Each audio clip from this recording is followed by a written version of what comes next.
Well, staying with elections, Tanzanian opposition party Chadema says that 3 of its members lost their lives in unrest linked to Wednesday's local elections. One candidate, Modestus Timbisimilwa, was reportedly fatally shot by police in Dar es Salaam as he observed polling stations there. Now, tensions are high for the vote as it's seen as a crucial barometer ahead of the 2025 presidential polls. Human rights organisations have already started raising concerns about the conditions needed for that key poll. Our regional correspondent tells us more from Nairobi. This Wednesday is a bank holiday in Tanzania so that the country's 31 million voters can head to the polls. Now, this is the first election since former President John Magufuli died in 2021.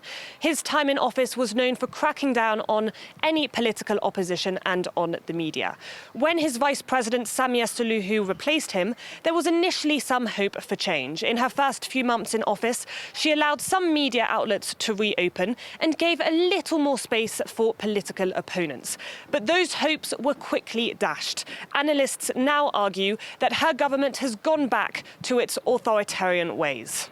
What's at stake during this election is perhaps the governance of the elections, in as far as the government really opening up elections for political opposition to participate in elections, for people to also register for elections, and also to have an environment whereby elections are not marked with violence, elections are not marred with arbitrary arrest of opposition party members, and elections are not marred with situations whereby the political opposition, freedom of expression, peaceful assembly is interfered with by the state. In recent months, some political meetings have been banned. Some journalism websites were forced to close after criticising the president. And some political opponents went missing and were later found dead.